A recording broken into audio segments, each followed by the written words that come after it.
Hi, good morning everyone. Today we are discuss about the sign and symptom and management की unit का जो topic है शौक, वो आज अपन डिस्कस करेंगे। ठीक है, कि शौक के बारे में प्रायोरिटी क्या होती है, प्रायोरिटी आपका नर्सिंग मैनेजमेंट क्या होता है, मेडिकल मैनेजमेंट क्या होता है, इसके पॉजिटिव फैक्टर क्या होते हैं और इसकी डेफिनेशन क्या होता है, वो आज अपन डिस्कस करेंगे। ठीक है, शौक है वो एक इमरजेंसी कंडीशन है जो किसी डिजीज रिलेटेड हो सके या कोई ट्रॉमा इंजरी वगैरह से भी हो सकती है। अब देखो डेफिनेशन, शौक इज एज डिजीज और सिम्टम। शौक क्या है, एक डिजीज हो सकती है, कोई बीमारी हो सकती है या कोई सिम्टम है which can be define as inadequate tissue perfusion. Inadequate मतलब अपर्याप्त मात्रा में टिश्यू के अंदर परफ्यूजन का मतलब होता है सप्लाई है वो अब्रप्ट हो जाती है, प्रॉपर सप्लाई नहीं होती, that finally result in tissue death, it is known as shock. मतलब कि शौक का रियल मीनिंग क्या होता है कि जो अपन की टिश्यू को प्रॉपर ऑक्सीजन ब्लड सप्लाई, वो प्रॉपर न्यूट्रिएंट सप्लाई नहीं मिल पाती, अगर सप्लाई नहीं मिलेगी तो टिश्यू क्या होगा, नेक्रोटाइज होगी सेल्स, टिश्यू की सेल, और टिश्यू की सेल नेक्रोटाइज होगी तो क्या होगा, टिश्यू डेथ हो जाएगी, उसको बोलते हैं अपन शौक।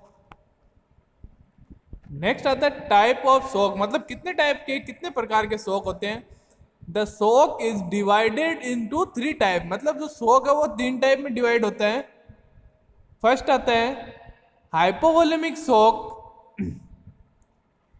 If there is lack of oxygen, means low concentration of oxygen in the cells or tissue, there will be take place in adequate tissue perfusion condition which known as hypovolemic shock. hypovolemic shock का क्या होता है, hypo मतलब कम।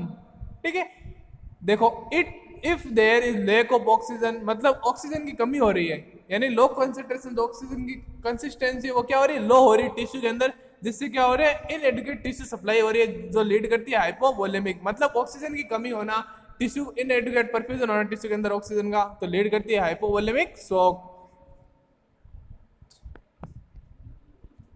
Next आता है cardiogenic shock.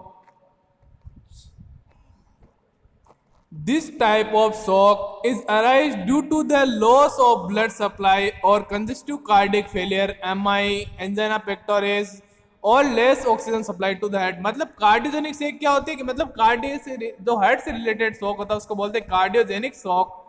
कि this type of shock मतलब ये एक टाइप जो अराइज होता है ड्यू टू ब्लड सप्लाई है, ठीक है, वो लॉस हो जाती है, कमी हो जाती है, और कंजेस्टिव हार्ट फेलियर होता है, MI होता है, एंजाइना पेक्टोरिस होता है, लेस ऑक्सीजन सप्लाई मतलब ब्लड लॉस होता है ना और ऑक्सीजन सप्लाई कम होती है हार्ट को, तो होता है कार्डियोजेनिक शॉक। मतलब कि एमआई जो मायोकार्डियल इंफाक्शन है, एंजाइना पेक्टोरिस है, कंजेस्टिव हार्ट फेलियर है, इन सब की वजह से होता है कार्डियोजेनिक शॉक। फिर आता है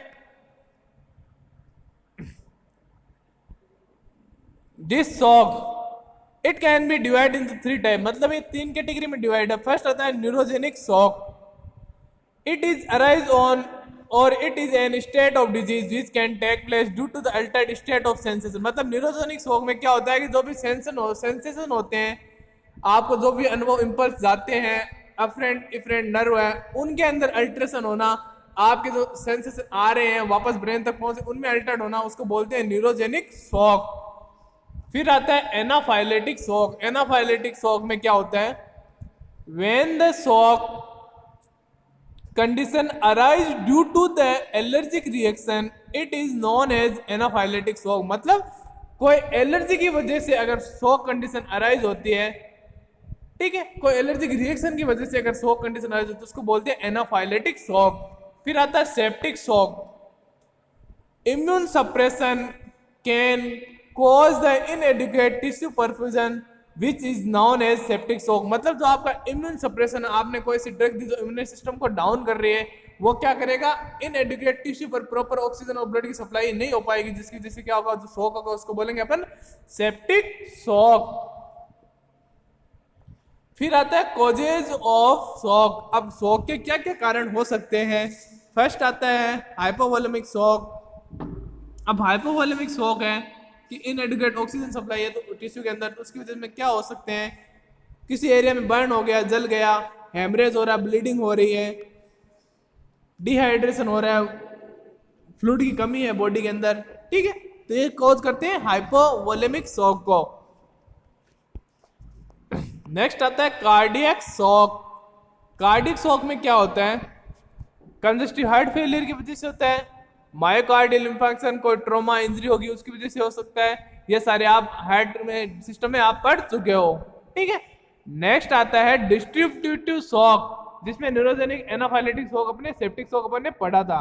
इसमें क्या होता है, लॉस ऑफ सेंसेशन, मतलब जो भी अपन को फील करते हैं, कॉन्शियसनेस, वो सारी क्या होती है, अफेक्ट होती है। फिर आता है सेप्टिक शॉक, ठीक है।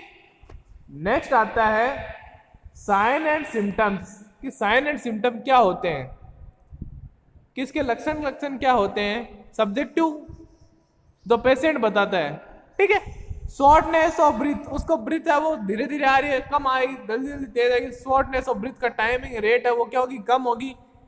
थ्रस्ट, ज्यादा प्यास लगेगी, नोजिया, जी घबराएगा, उल्टी होगी, कोल्ड और हीट फील, उसको ठंडा और गर्म फील होगा, कंफ्यूज रहेगा, मतलब कॉन्शियसनेस अल्टर होगी, कन्वर्जन, चक्कर वगैरह आएंगे, ठीक है। मिर्गी वगैरह वीकनेस फील होगी क्योंकि फ्लूइड लॉस हो रहा है, हाइपोवोलेमिक शॉक है।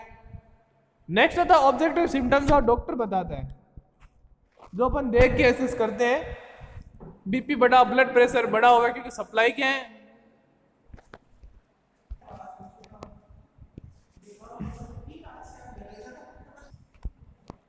नेक्स्ट है ऑब्जेक्टिव सिम्टम्स, जिसमें क्या होता है, ब्लड प्रेशर है, जब आप ब्लड प्रेशर चेक करोगे पेशेंट का तो उसका बीपी बढ़ा हुआ मिलेगा, उसकी जो respiratory rate, shortness of breath, respiratory rate बढ़ी हुई मिलेगी, क्योंकि ऑक्सीजन सप्लाई कम होगी तो डिमांड ज्यादा होगी, तो ज्यादा बार बार आप ज्यादा ब्रीथिंग कैपेसिटी इंक्रीज होगी।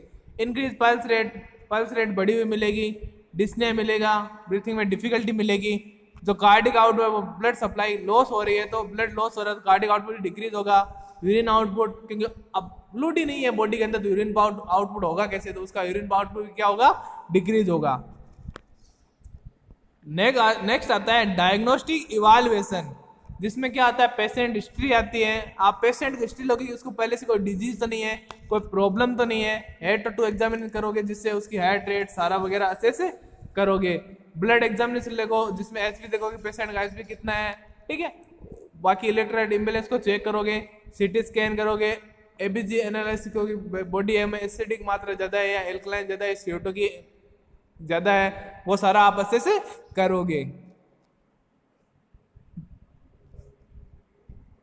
नेक्स्ट है ईसीजी मॉनिटरिंग। अब ईसीजी मॉनिटरिंग किस लिए करोगे, कि पेशेंट को ये हो सकता है कार्डियोजेनिक शॉक हो रहा है, कि आप ईसीजी मॉनिटर करोगे, इसको कार्डियोजेनिक शॉक तो नहीं है, एमआई के लिए, एंजाइना पेक्टोरिस, अलग अलग वो जो भी कार्डियो रिलेटेड डिजीज है उनको असेस करने के लिए आप क्या करोगे, ईसीजी मॉनिटरिंग करोगे।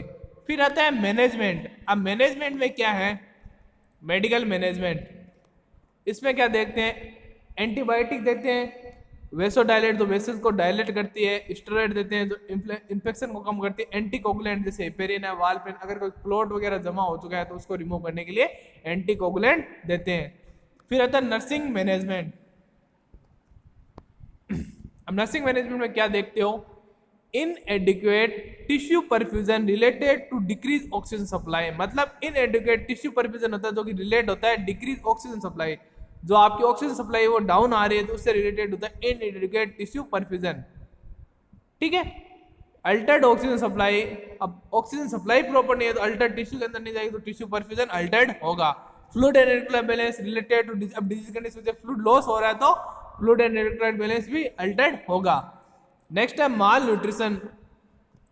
अब माल न्यूट्रिशन क्या होता है, related to disease state. Malnutrition होता है डिजीज से रिलेटेड, क्योंकि प्रॉपर फूड नहीं मिल रहा, उसको प्रॉपर एपिटाइट कंप्लीट नहीं हो रही, लॉस ऑफ एपिटाइट हो रही है, एनोरेक्सिया कंडीशन हो रही है, कंफ्यूजन है तो वो प्रॉपर इंटेक नहीं कर पाए, जिसकी वजह से माल न्यूट्रिशन की कंडीशन अराइज होगी।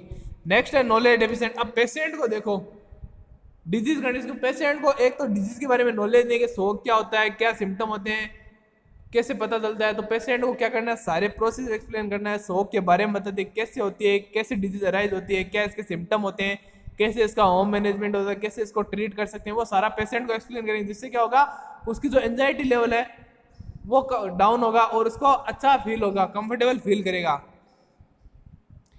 नेक्स्ट आता है एडिमा।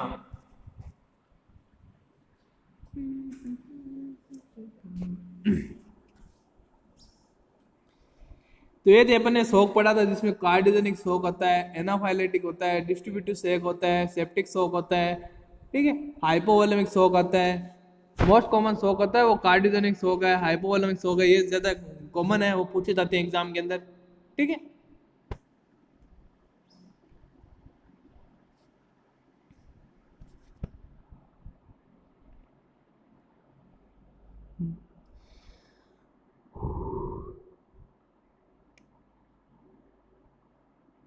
नेक्स्ट स्टार्ट करते हैं oedema.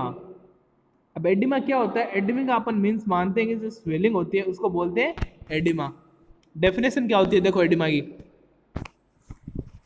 It is a medical term for swelling.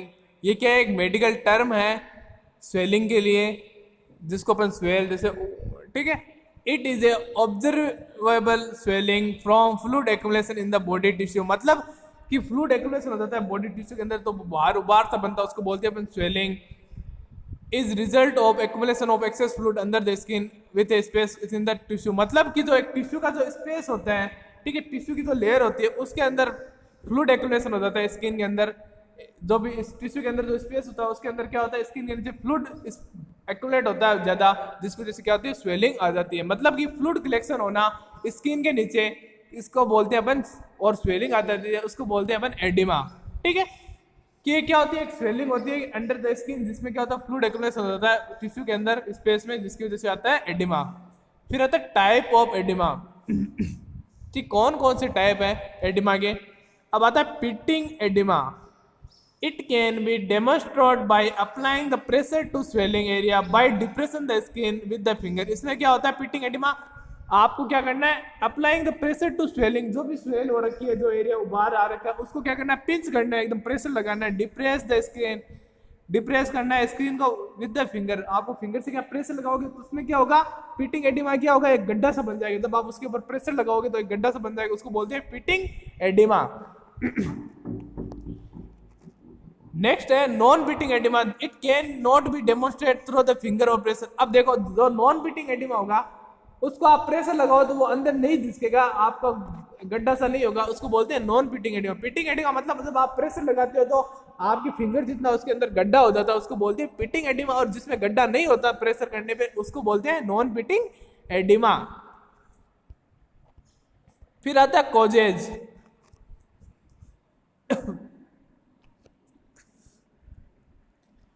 Exam में पूछा जाता है पिटिंग एडिमा क्या होता है, नॉन पिटिंग एडिमा क्या होता है। जब आप कॉम्पिटिटिव एग्जाम देखो तब आपको पता चलेगा कि क्या होता है पिटिंग और नॉन पिटिंग एडिमा। ठीक है, नेक्स्ट है cause too much force in side of the blood vessel, मतलब कि ज्यादा प्रेशर लगना, जो साइड है ब्लड वेसल साइड के ऊपर ज्यादा प्रेशर लगता है तो डायलेट हो जाती है, जिसकी वजह से स्वेलिंग हो जाती है, कॉन्स्टेंट होने से वजह से फ्लूइड एक्युमुलेट हो जाता है। फिर है physical activity, decrease exercise work.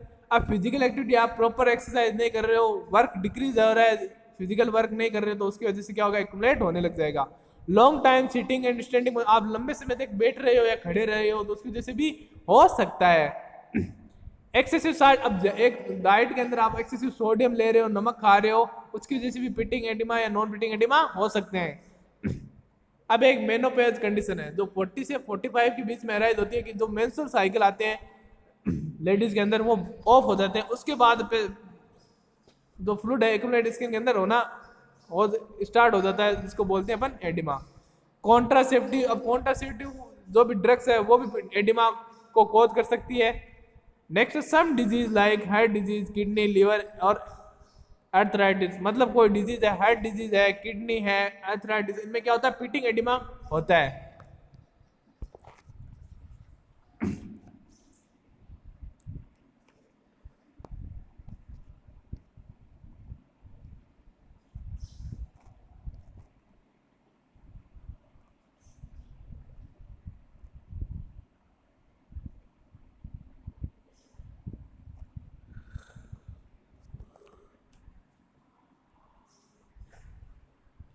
Next अपन देखते हैं साइन एंड सिम्टम, कि साइन एंड सिम्टम क्या होते हैं।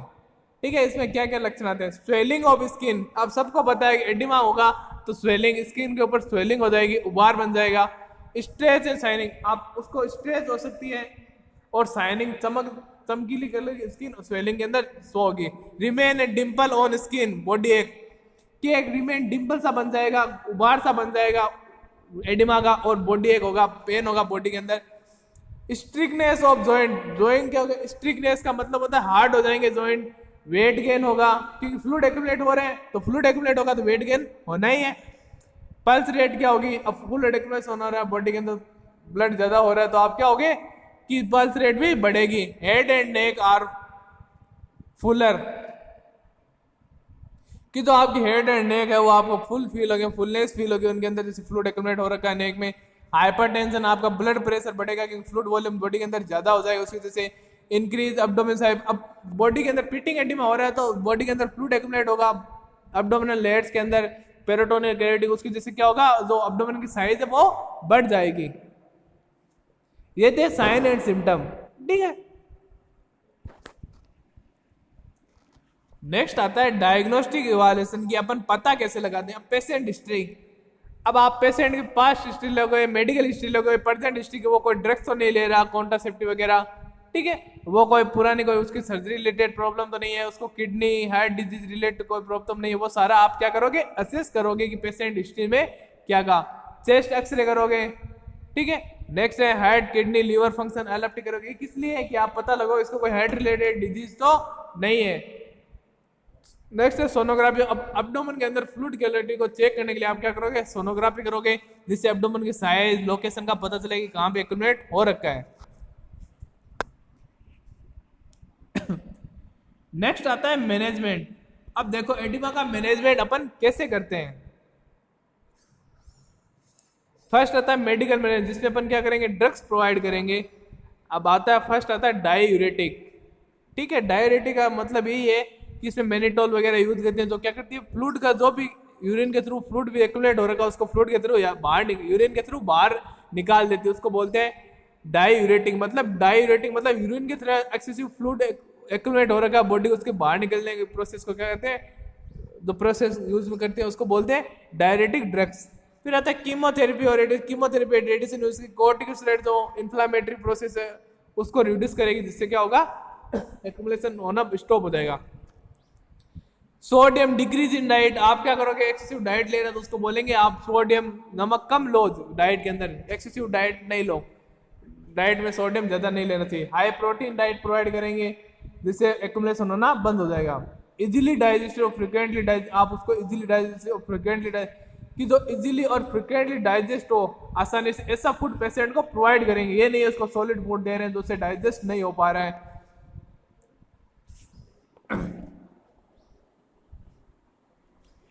नेक्स्ट आता है नर्सिंग मैनेजमेंट की, नर्स क्या कर सकती है एडिमा के अंदर, ठीक है। एडिमा जो कंडीशन है उसके अंदर नर्स क्या कर सकती है, ठीक है। फर्स्ट है assess the condition of patient and provide comfortable position to the patient. आपको क्या करना है पहले तो उसके वाइटल साइन चेक करने हैं, उसकी कंडीशन असेस करनी है, पेशेंट को क्या नीड है, क्या उसको केयर पर, वो सारा असेस करके उसको क्या करना है कंफर्टेबल पोजीशन देना, अच्छी तरह बेड के ऊपर लेटाना है और प्रोवाइड पर जो उसको सूटेबल पोजीशन हो नीड के अकॉर्डिंग वो पोजीशन उसको देनी है। नेक्स्ट आता है put a pillow under the leg for 30 minute and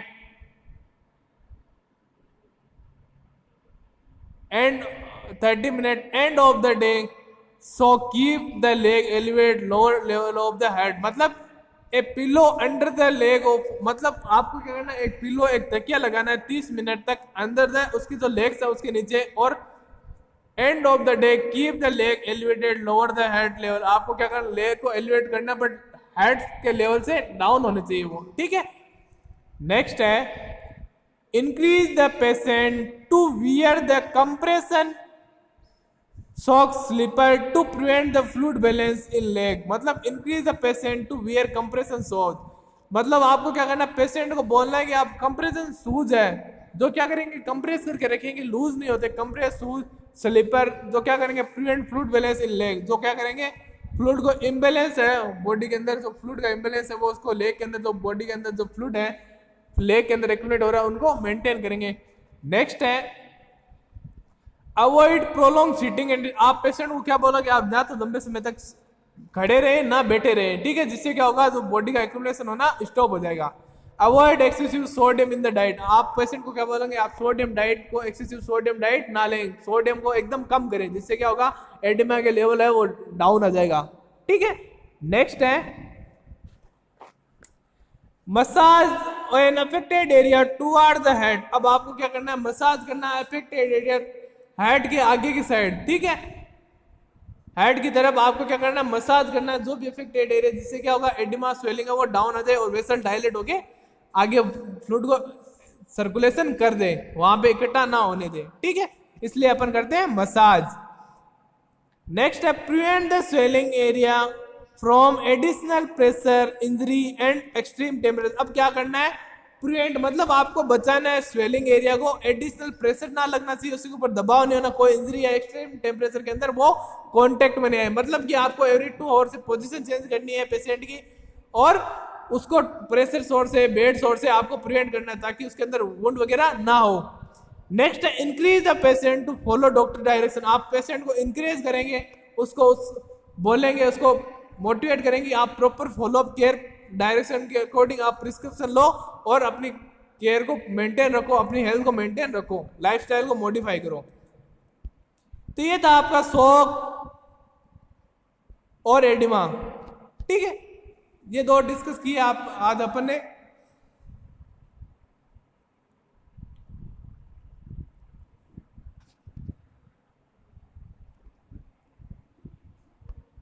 ये जो शौक है, एडिमा है, ये सारे क्या है, साइंस सिम्टम्स के लिए इंपॉर्टेंट टॉपिक है जो एग्जाम में कई बार पूछे जा सकते हैं, तो आप इसको अच्छी तरह पढ़ लेना।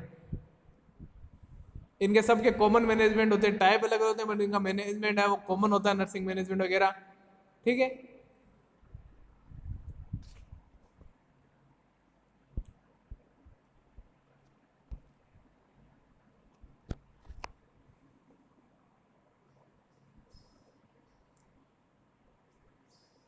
एक बार सारे स्टूडेंट देख लेना, आपका कोई सिस्टम तो बाकी नहीं रह गया है। ठीक है, जो मेन मेन मुझे सिस्टम थे, जो मेन मेन थे, वो जो एग्जाम थे वो सारे मैंने करवा दिए हैं। अगर आप देख लेना एक बार, कोई सिस्टम तो बाकी नहीं रह गया, मैं करवा दूंगा अगर रिमेनिंग है तो। ठीक है, आप मुझे बता देना। ठीक है, कि आपका कोई भी सिस्टम बाकी नहीं रह गया होगा। ठीक है, क्योंकि जो मेन मेन है, आगे वाली यूनिट इतने एग्जाम के अंदर नहीं पूछी जाती। ठीक है, जो भी एग्जाम से रिलेटेड थे कि एग्जाम में आने लायक है, जो भी डिजीज थे, डिजीज पोर्शन था, वो मैंने सारा करवा दिया है।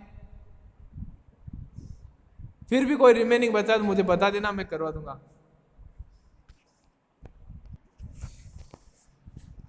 कि जो भी मेन मेन टॉपिक हैं वो सारे मैंने करवा दिए हैं जो एग्जाम से आने वाले थे। अब जो भी कोई बच्चे हैं रिमेनिंग सिस्टम में से, अगर कोई डिजीज वगैरह बचे तो बता देना। ठीक है, बाकी जितना मैं रिलेटेड था एग्जाम से वो सारा मैंने करवा दिए हैं। ठीक है, और कोई बचा हो तो मुझे बता देना, मैं करवा दूंगा।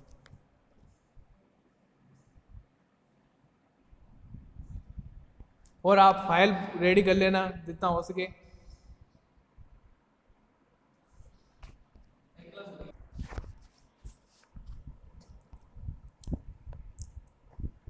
Best of luck for exam. सारे स्टूडेंट ध्यान रखना कि अकॉर्डिंग टू जितना मैंने सिलेबस करवाया वो हो चुका है। ठीक है, बाकी जो भी बचा है तो आपके सॉल्व पेपर में होगा, वो थोड़ा बहुत कोई टॉपिक है वो पढ़ लेना, और अगर नहीं समझ आया तो मैं समझा दूंगा वापस। ठीक है, अगर कोई डाउट हो तो पूछ लेना। ठीक है, thank you, best of luck for exam. आपके अब टेस्ट होने जा रहे हैं आगे से, तो पढ़ते रहना।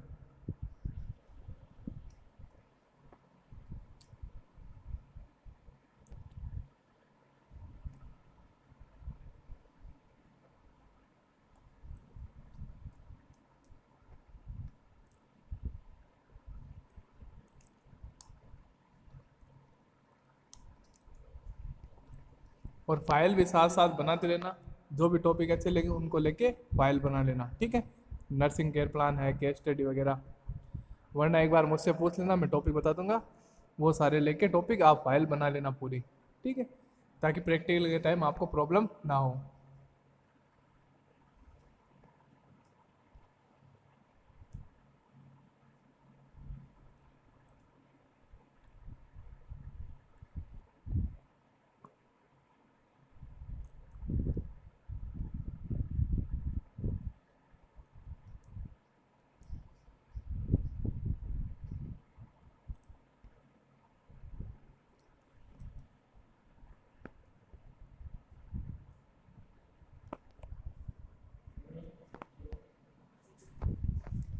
Thank you.